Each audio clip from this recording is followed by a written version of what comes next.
Bom dia, boa tarde, boa noite. Tá tudo bem? Está no ar mais um episódio da nossa newsletter, A Jornada para a Gestão de Projetos. Eu sou o Rafael Golden, estou aqui nos estúdios do Grupo DRC. Olha, essa newsletter em formato diferente, estou aqui nos estúdios com o Alex. Dá um grito aí, Alex, pro pessoal ver que você tá aqui. Tô aqui. E esse episódio é um episódio especial. Sabe o que nós iremos abordar nesse episódio, Alex? Diga. Olha, muitas das vezes os nossos digníssimos coordenadores de projetos se sentem confusos e perdidos e nós temos a resposta para isso. Sabe o que falta? Te falta um plano. E nesse episódio da nossa newsletter, que o tema é o que te falta é um plano de projetos, iremos abordar nos detalhes como elaborar um plano. Aliás, por que ter um plano? Às vezes as pessoas não sabem, Alex, o porquê elas têm que ter um plano.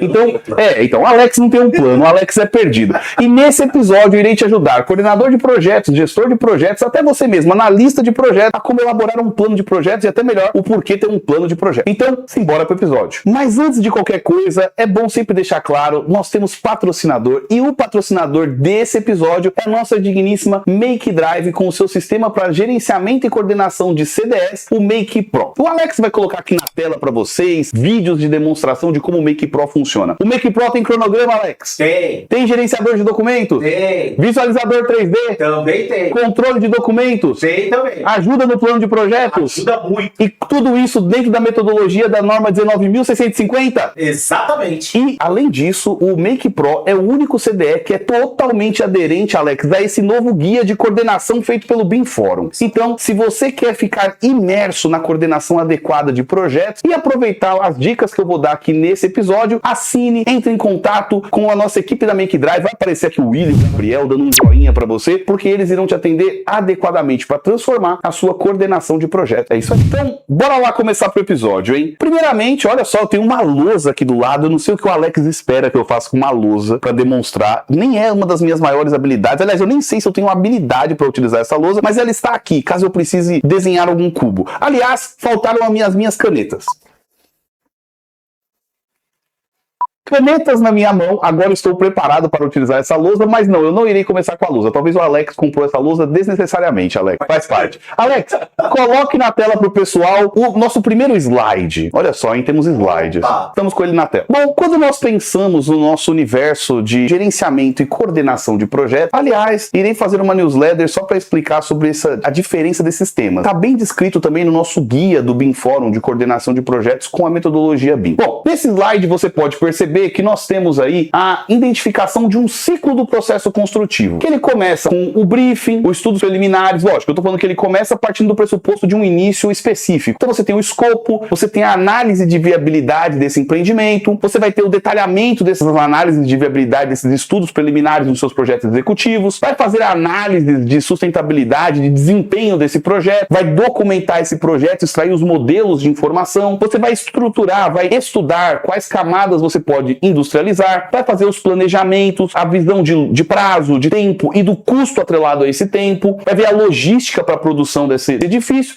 vai se preocupar com a gestão daquele ativo, a sua operação e manutenção, e depois de algum tempo dar manutenção nisso. Ufa, Alex, expliquei um ciclo de um processo de um projeto para construção civil. Em 2 minutos. Em 2 minutos, eu li esse ciclo aqui para vocês. Mas beleza, se eu pegar e soltar isso na mão de qualquer um, não vai acontecer nada. Você precisa estruturar um plano, você precisa estruturar um passo a passo para que isso aconteça e que você possa se comunicar com as partes interessadas. Dentro do PMBOK tem lá os stakeholders, as partes interessadas. Então o plano de projetos na construção civil é a forma, é um artefato do processo de projetos na construção civil para documentar e organizar os agentes interessados na produção do projeto, na estrutura de compatibilização, para que eles saibam como, quando e por que participar desse projeto. Próximo slide, Alex. Esse também é mais uma figura que nós também temos no guia do BIM Forum Brasil, só que esse daqui é o volume 2 do guia do processo de contratação dos processos de projeto. Também tem tudo isso lá no site do BIM Forum Brasil. O Alex vai colocar aqui na nossa newsletter o vídeo, a imagem desses guias, e vai deixar também no link da descrição para você poder baixar. Então olha só, quando a gente olha o processo de projeto, na figura de cima vocês identificam o processo de projeto tradicional, onde você tem a concepção das disciplinas A, B e C dos projetistas, há uma documentação dessas disciplinas, uma compatibilização do coordenador e o aceite a partir da sobreposição dessas disciplinas. Esse é o processo tradicional. Quando nós vamos para o processo já na metodologias mais modernas, modernas, metodologias com integração, interoperabilidade, ou nesse caso,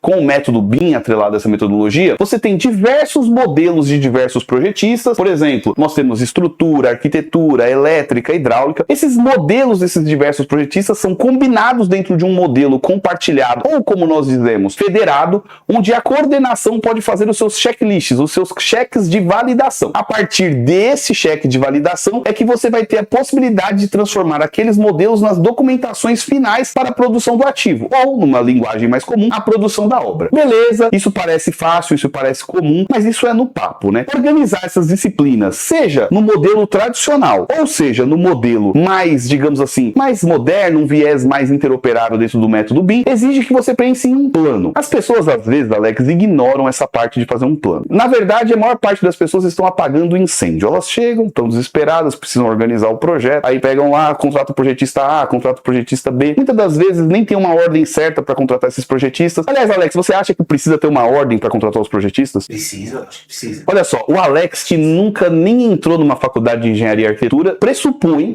que precisa ter uma ordem para contratar os projetistas. Parece ser meio óbvio que precisa ter uma ordem para contratar os projetistas, mas quantos de vocês têm documentado qual é a sequência certa para se contratar um projetista? Depois de arquitetura, que é meio que o básico para se começar o desenvolvimento de um projeto arquitetônico, não é mesmo? Qual que é o próximo projetista? Você tem isso documentado? Você tem esse fluxo? É nesse ponto que entra o plano de projeto. Próximo slide, Alex. E olha só, dentro desse processo de você estruturar como as disciplinas irão atuar no processo de entrega dessas documentações desse modelo, você também tem que organizar quantos pontos de atuação da coordenação atuarão durante as entregas desses modelos do projeto para que você possa ter as compatibilizações. Outro problema também que nós temos muito também durante um processo de projeto, Alex, é não saber quantas interações serão necessárias com os projetistas. Então imagina, você é um projetista, você foi contratado por uma incorporadora e uma construtora, e você está imaginando que você vai ter 3, 4 etapas de projeto, ou 4 fases, e dentro dessas 3, 4 etapas você vai ter 2 sequências de compatibilização. Se você também não acordou isso adequadamente, você vai ter um problema, porque você vai gerar mais revisões do que precisaria. Olha só, o que nós estamos buscando aqui, nesse início dessa newsletter, é mostrar o quanto de interações existem num processo de projeto e que é necessário organizar. Até agora, eu não mostrei nenhum processo de como organizar isso, eu só estou contextualizando que é necessário organizar essas coisas, porque existem muitas variáveis. E conforme a complexidade do projeto, aumentará a necessidade de organizar esses processos de interação entre as disciplinas. E é aí que se reforça mais ainda a necessidade de ter um plano de projetos. Calma que eu já vou chegar lá para mostrar o que é esse plano de projeto. Bora lá, Alex. Primeira coisa, vocês viram que nós temos um ciclo para esse processo de projeto, onde tem diversas atividades que acontecem. Dentro dessas diversas atividades, nós iremos estabelecer diversos pontos de atuação para esses diversos agentes e diversas partes interessadas. Quando eu estou falando de agentes e partes interessadas, eu estou falando dos projetistas mesmo, nesse caso aqui, dessa newsletter aqui. Eu não estou pressupondo a falar de nenhuma outra etapa do processo de gestão de um projeto, de um empreendimento, né? Eu estou falando da parte de coordenação do desenvolvimento dos projetos, da parte das documentações, dos modelos tridimensionais. Por incrível que pareça, Alex, sabe qual é a primeira coisa que você tem que materializar num plano de projetos, Alex? Me diga. O endereço. Meu Deus. Às vezes, projetos dão errado porque as pessoas estão falando de empreendimentos diferentes, em locais diferentes e com o início da obra em um período totalmente diferente. Principalmente porque empreendimentos no seu início às vezes não tem nomes definitivos, Alex. Às vezes o nome do empreendimento é uma rua.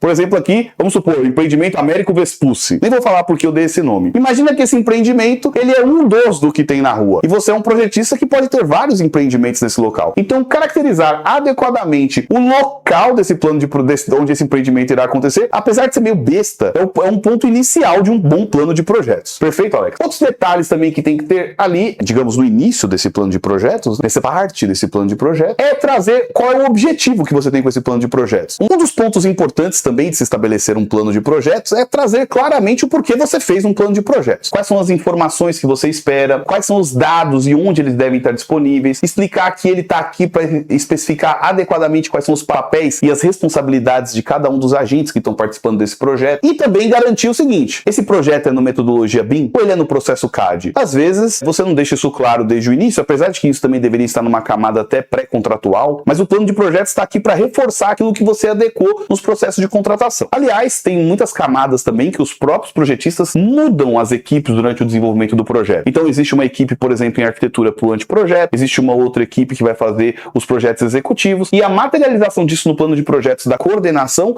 faz com que essas equipes estejam alinhadas. Próximo slide, Alex. E dentro ainda desse plano de projetos, nessa etapa inicial, você vai trazer todas as necessidades que estão atreladas a esse desenvolvimento. Por exemplo, como esse projeto será documentado, teremos modelos na dimensão 2D, na dimensão 3D, como que é o modo de visualização desse projeto. Então, por exemplo, se você tem alguma característica que vai diferenciar o modelo do outro, algum tipo de cor, algum tipo de camada, se você tem alguma característica específica sobre como você quer identificar na visualização esses modelos, como que vai ser feito o processo de compatibilização. Olha, irei compatibilizar os modelos somente na parte de 2D, ou não, eu vou compatibilizar também os modelos tridimensionais. Isso define muito como que é o nível de informação desse modelo. Os quantitativos serão feitos quantitativos a partir dos modelos que estão sendo documentados. Às vezes isso também não é muito claro também. Lógico que existem camadas mais específicas que eu não vou abordar aqui nessa newsletter sobre como fazer a identificação dos objetos e das entidades no modelo. E aí você poderia utilizar, por exemplo, o IDS, que é uma forma de identificar os objetos dentro desse modelo, mas não é o nosso objetivo aqui. Uma simples identificação, por exemplo, se como você vai fazer esse quantitativo dentro do modelo no seu plano de projeto, pode esclarecer muitas dúvidas. Aliás, Alex, deixa eu fazer uma observação aqui. A maior parte das incorporadoras e construtoras não estão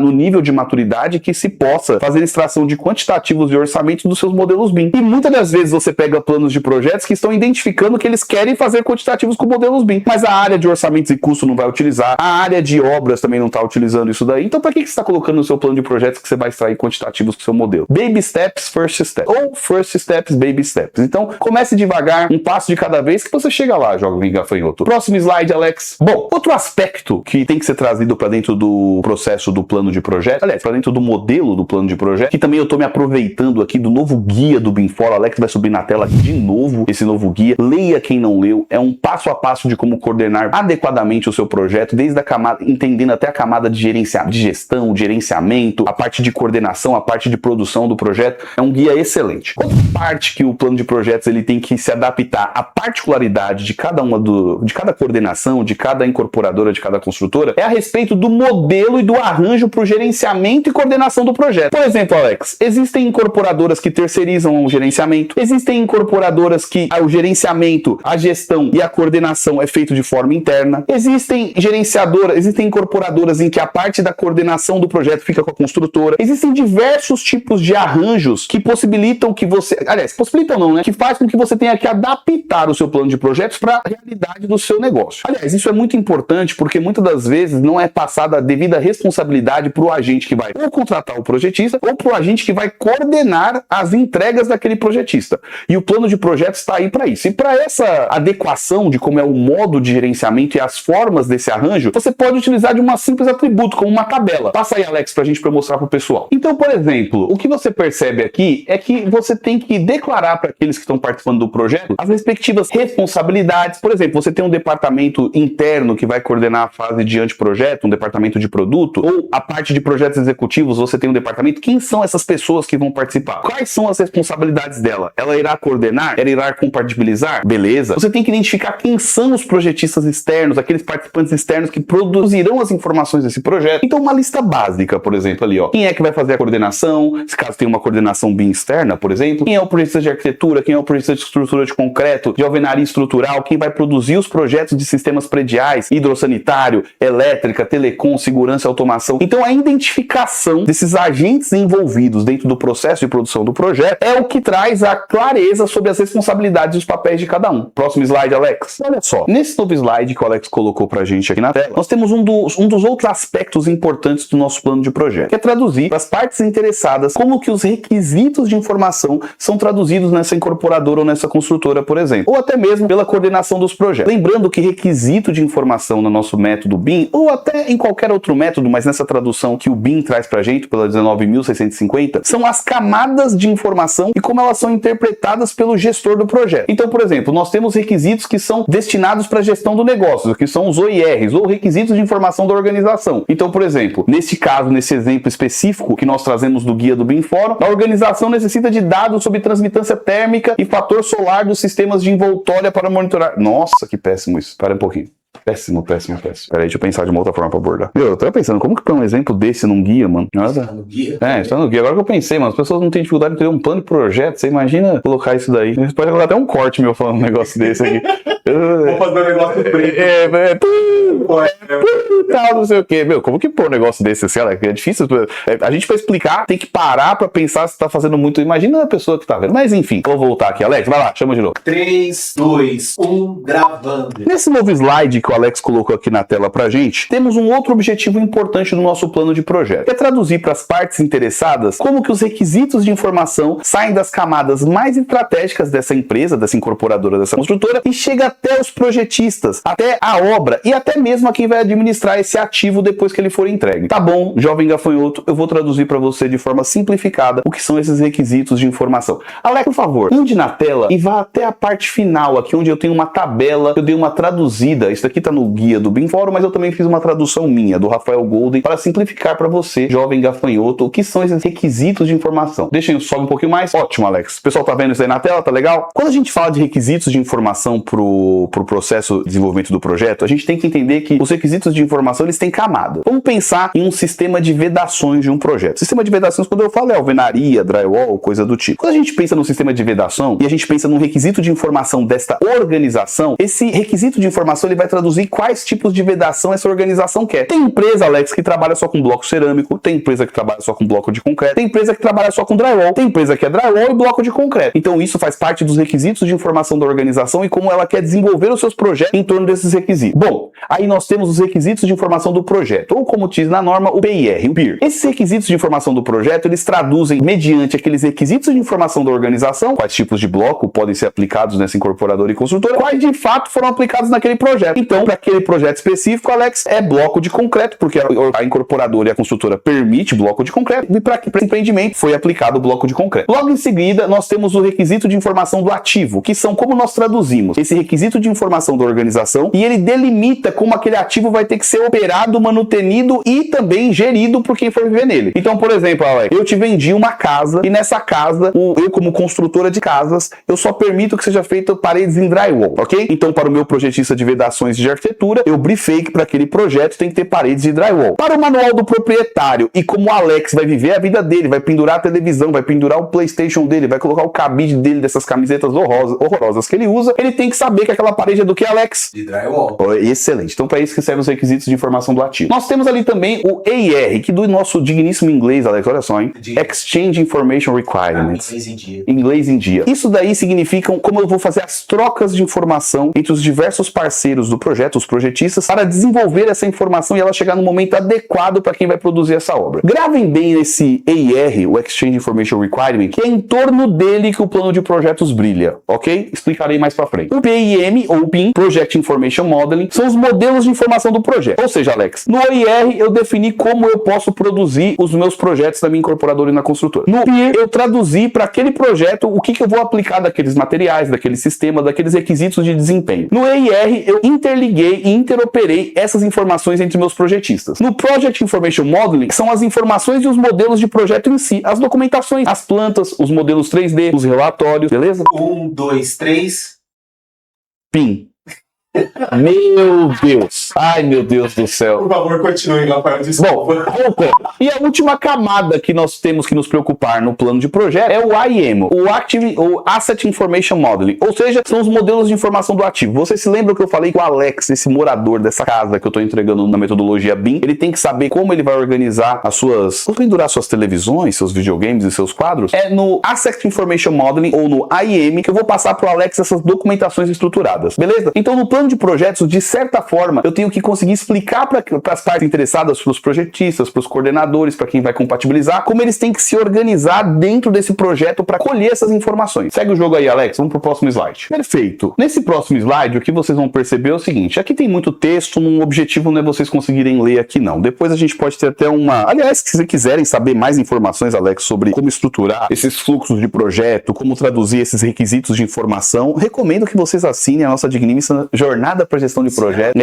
que é o nosso grupo exclusivo, nossa comunidade, tem aulas, tem encontro, tem mentorias, tem tudo que você pode esperar. Ah, se encher meu saco também, é 2 meses de Make Pro de graça para você, e que o William não escute isso aqui, eu acho que ele nem chega nesse tempo da newsletter. Será que o William assiste até o 10º minuto, Alex? Ele assiste tudo. Será que ele assiste? Ele assiste. Será que ele vai ficar bravo que eu dei 2 meses de Make Pro de graça para quem chegou até aqui? Não, ele tá fazendo joinha, olha aí. Eita, é isso aí. Estamos juntos, William. Então, beleza, olha só. Então, no plano de projetos, como você traduziu... Olha só, hein? A gente começou o plano de projetos, Alex, fazendo a caracterização do empreendimento. A gente explicou o porquê a gente tem um plano de projeto, qual é o nosso objetivo com o plano de projeto. Depois a gente falou para os nossos parceiros que estão participando desse projeto, quais são os objetivos que eu espero deles durante o desenvolvimento do projeto. Na parte de documentação, na parte de quantificação, o que vai ser compatibilizado e como vai ser compatibilizado. Eu expliquei para o meu parceiro como eu vou especificar os requisitos de informação desse projeto para ele. Só que beleza, isso tudo ainda é tudo solto. E para eu conseguir traduzir isso de forma mais organizada, eu preciso elaborar os meus fluxos de projeto, que é como cada parceiro que foi contratado adequadamente para esse projeto vai entrar nas fases, nas etapas de coordenação e compatibilização. E aí,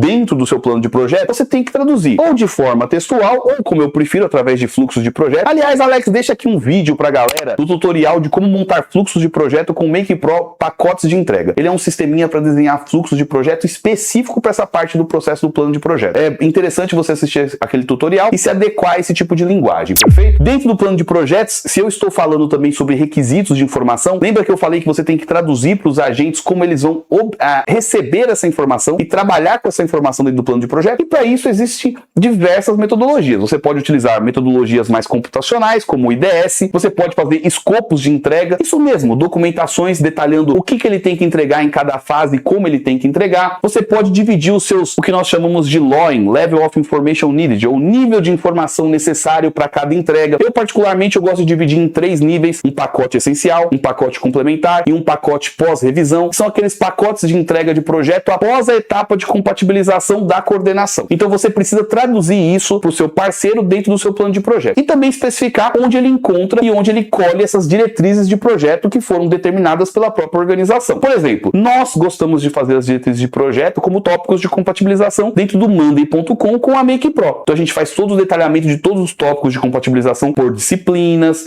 por fases do projeto. O Alex vai colocar aqui na tela um vídeo mostrando como nós dividimos aqui no grupo DRC esses tópicos de compatibilização em diretrizes. Aí vocês vão entender melhor o que eu estou querendo dizer. Então, no nosso plano de projetos, é importante que isso esteja adequadamente delimitado, perfeito? Próximo slide, Alex. Agora, olha só, nesse slide o Alex está mostrando pra gente uma coisa interessante. Eu mostrei por quê, o que e mais ou menos o como, certo? Agora, uma coisa que pode ficar de fora disso tudo é, Rafael, onde a gente vai organizar todo esse conjunto de informações? E para isso, no plano de projetos, você vai explicar para os seus parceiros, para as partes interessadas, como todas essas informações que foram destrinchadas ao longo do plano de projeto têm que ser compartilhadas entre os participantes. Então aqui eu trago um exemplo do nosso CDE, dentro de um Open CDE, no caso, estruturado através da Make Pro com o Open BIM, onde todas essas informações de documentações, relatórios, esses artefatos do projeto, com as suas metodologias de comunicação, BCF, IDS, e toda a parte de gerenciamento do projeto se comunica. Então aqui você vai utilizar metodologias para integrar essas ferramentas com APIs, APIs, que aí a Make Pro é campeã. Aí tem as ferramentas de colaboração. Lógico, cada empresa vai ter o seu nível de maturidade. Tem pessoas que ainda usam planilha, e-mail, WhatsApp. Se você acha que isso é a forma estruturada como a sua empresa tem que fazer, documente e estruture isso. Tem empresas que vão preferir um ambiente mais integrado e mais automatizado,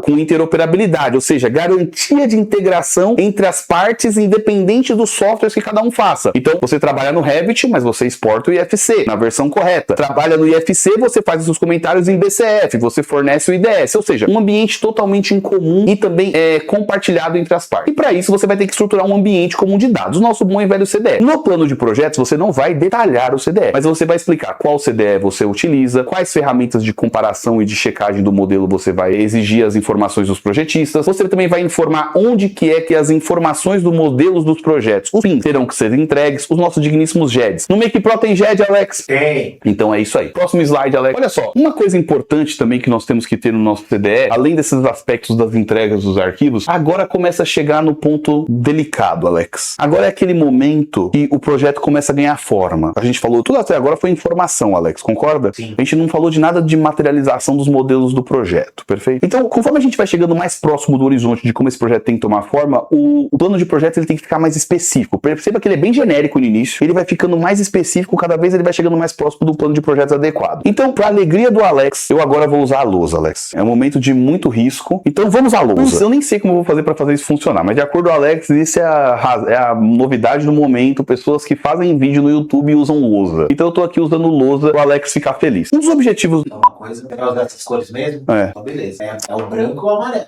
Cadê o branco e o amarelo? Tá na sua mão, Alex. Você roubou de mim.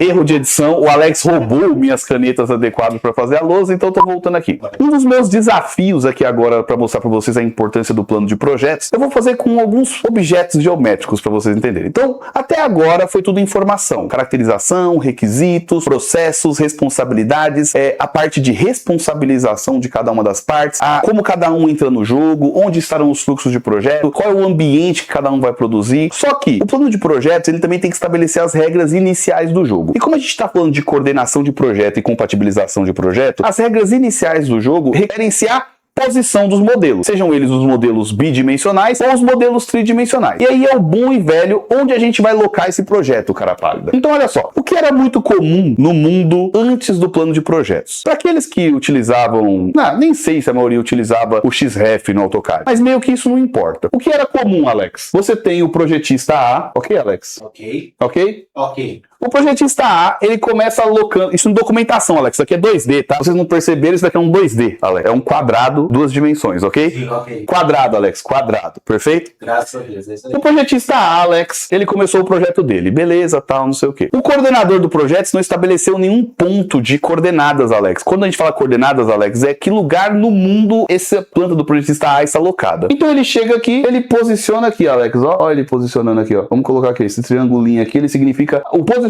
dessa documentação no plano de fundo do AutoCAD, ok? Vamos pegar o AutoCAD, WCAD, qualquer software CAD, ok? Beleza. Vem o projetista B agora, Alex. Isso é anos 2000. Anos 2000. Vem o projetista... Onde é melhor, Alex? Aqui ou aqui do lado? Onde você prefere? Põe do lado esquerdo aí. Vai lado esquerdo. Aí vem o projetista B, Alex. Olha aqui o projetista B. Beleza. Meu desenho não é meu forte, hein, pessoal? Aí o projetista B, ok, Alex? O projetista B colocou aqui. Ó, um triangulinho aqui. Perfeito? O que você, como bom coordenador de projetos, faz para compatibilizar as duas documentações? Você move uma pro lado da outra, certo? Sim. Então as pessoas vêm aqui, aí dá um delta aqui, Alex, ó, promove um delta aqui. Quando é só numa direção, até que é fácil, né? O problema é quando você tem que estar em várias posições diferentes, né? Um pouco pra cima, um pouco pra baixo. Aí lá e vai e posiciona, Alex. Aí vem e move o B pro A ou o A pro B. Depende de quem de você prefere mais. Você é mais do time B ou do time A? Me diga pra mim, né? Então você move. Alex, quando a gente estava em documentação, apesar disso dar um certo trabalho, meio que o mundo inteiro se adaptou nessa forma. Então ninguém parava, nenhum cara pálida parava pra fazer uma coordenada básica. Por exemplo, olha, nós temos esses dois projetos, eu vou estabelecer que o ponto de locação é o vértice inferior desse quadrado. Então, o que aconteceria? Quando você abrisse o arquivo do projeto, você tem aqui o projeto A, novamente, ok? O projeto A, ele vai ficar sobreposto assim que você abre, tá? Apesar de ser tamanhos diferentes, tá? Não tô falando mesmo do projeto, não. São só partes do projeto. Por exemplo, um projeto de decoração e um projeto de paisagismo, eles estariam na mesma posição, Alex. Beleza? Facilitaria ou não a coordenação e a compatibilização do projeto? É menos um trabalho manual para o coordenador e para sua equipe, ou até mesmo para os projetistas. Será que está na posição certa? Será que esse pilar está sobreposto com o outro? Então, se isso era impactante para a documentação, Alex, imagina se nós estivéssemos falando de modelos tridimensionais, Alex. Imagina um modelo de projeto de um prédio com pilares, telhados, coberturas, paredes, janela. Então, imagina que você recebeu aqui agora o projetista A, hein? Projeto em BIM, que o pessoal acha que BIM é só 3D, né? Então, eu vou fazer o projeto em BIM. E como que eu vou fazer aqui agora? Não vou apagar aqui, não. Essa lousa que o Charles comprou, se eu apagar, ela cai. Então, eu vou ter que fazer uma adaptação aqui. Então, por exemplo, imagina, Alex, tridimensional, hein, Alex? Agora a minha habilidade de desenho técnico. Aí, ó. Beleza, Alex? Imagina que isso aqui é um objeto de um prédio, sei lá, X. É sua casa, Alex, das suas paredes de drywall, ok? Então, imagina. Então, aqui você, como bom coordenador antigo, né? Você não preocupava, assim, em colocar a locação desse objeto, entendeu? Então ele tem aqui, ó, ele tem o seu ponto de locação aqui. Então vamos supor que o projetista colocou o 0,00000 dele aqui. O 0 do X, Y e o do Z. Ele colocou aqui. Altura, posição na vicina ordenada desse modelo. Olha só que interessante. Agora, Alex, eu tenho que posicionar, vamos supor, o modelo de elétrica hidráulica, ok? Aqui eu fiz uma plantinha, né? Uma documentação. Agora eu vou posicionar o modelo de elétrica hidráulica. Olha o modelo de elétrica hidráulica, Alex. É só um monte de tubo. Vai lá, posiciona ele junto com o outro. Você não não tem a referência. Não. Então, quando você começa a caminhar para modelos tridimensionais, onde cada um modela os seus próprios objetos, é relevante e é importante que eles saibam a coordenada de locação desse modelo. Eu, particularmente, eu gosto de trabalhar com duas coordenadas, Alex. Olha só que interessante. Vou desenhar aqui, hein? Eu gosto de trabalhar com duas coordenadas. Vou usar essa parte aqui de baixo. Eu acho importante trabalhar. Imagina que esse daqui é o terreno, Alex, ok? Certo. Eu gosto de trabalhar com uma coordenada do terreno, ok? E eu gosto de trabalhar com uma coordenada, Alex, que identifique o building, o prédio mesmo, a torre. E essa coordenada, geralmente, ela vai ser definida pelo vértice de um ponto que é imutável nessa edificação. Por exemplo, um posto de elevador. Então você põe 2 pontos de coordenada. Não riam do meu desenho, eu estou fazendo o meu melhor. Olha só, Alex, alguns vão falar, nossa, Golden, mas aí para trabalhar com modelos tridimensionais, você poderia utilizar processos com programação. Gente, nós estamos discutindo pessoas que têm dificuldade de... Ó, aqui, Alex, ó, o 2D, é uma planta na mesma posição que a outra. Eu não posso sair daqui e começar a falar de Python, de JSON, de fazer programação. O William e o Gabriel agora, nesse momento, estão se revirando na cama assistindo esse episódio, falando que é um absurdo. No Make Pro a gente posiciona automaticamente os modelos. Calma. Aqui nós estamos falando do processo básico. Agora, Alex, por favor, ponha na tela novamente. E como que nós iremos traduzir isso para o nosso plano de projetos? Então, assim, no nosso plano de projetos, nós vamos identificar para os projetistas como que nós gostaríamos de ter a posição dos pontos X, Y e Z desse empreendimento, desse projeto. No caso do ponto do eixo do Z, né, da altura, a gente pode usar a altura relativa ou absoluta, né? Relativa, por exemplo, relativa à altura do mar, né? Ou absoluta, começar no 0,0. É uma opção. Particularmente na altura, vale a pena utilizar a altura correta. Até se você vai fazer projetos, por exemplo, com plano altimétrico, terreno, terraplanagem, facilita muito. Pode passar aí, Alex. Uma das táticas para a gente identificar adequadamente o ponto do modelo é utilizar uma pirâmide de verificação. Percebam aqui na tela, olha só, Alex, vamos dar um zoom aqui para a galera. Percebam aqui na tela que com uma simples pirâmide de locação e a informação do seu ponto X, Y e o Z, você consegue caracterizar onde adequadamente esse modelo tem que ser federado. Logicamente, eu não estou dizendo que você não vai ter que fazer um tratamento assim que você recebe o arquivo do projetista. Tem projetistas que são teimosos, não é mesmo? Eles vão continuar insistindo em não fazer o modelo de uma forma coordenada. Mas é uma informação que, se você caracteriza adequadamente no plano de projetos, faz uma etapa de kick-off para explicar como que você quer, dificilmente depois da primeira tentativa os projetistas errarão. E logicamente, criando hábito, uma cultura do processo de projetos, vai ser superado, vai ser bola para frente. E aí nós temos o nosso último slide. Alex, vamos lá, vamos finalizar esse nosso plano de projetos. Essa nossa introdução ao plano de projetos, na verdade, né? Nesse nosso último slide que nós trazemos aqui para o nosso plano de projetos, a gente vai se preocupar com uma outra característica também que tem que ter esse plano de projetos. Principalmente se você trabalha com projetos de edificações. Tem complexidades com tipo de opção de planta, tipologia de unidades. Nesse plano de projetos, você precisará caracterizar, primeiro, os níveis dessa edificação, quais são os nomes desses níveis, se você chama de primeiro pavimento, segundo pavimento, terceiro pavimento, térreo, categorizar quais camadas de documentação ocuparão cada nível. Eu acho particularmente importante informar, por exemplo, o projeto começa no primeiro subsolo, então a folha do primeiro subsolo é a 0010. A planta do térreo vai ser a 0020. E todos os projetistas têm que seguir essa sequência a partir do projeto de arquitetura. Isso também é um dos objetivos também do plano de projetos. Identificar como que você vai dividir essa torre no modelo tridimensional. Modelos muito grandes tendem a dificultar a abertura desses arquivos em diversos computadores. Nem todo mundo tem esse computador maravilhoso do Alex aqui, financiado pelo Charles. Então, às vezes, fracionar o modelo facilita a integração nos diversos softwares, nos diversos computadores que cada um tem. Categorizar, onde nós teremos as opções de plantas e quantas opções de plantas e opções de modelos dessas plantas nós teremos no projeto. Aliás, tão importante quanto falar quantas opções de planta é exemplificar e identificar para os projetistas, principalmente para os projetistas de vedação, elétrica, hidráulica, automação e,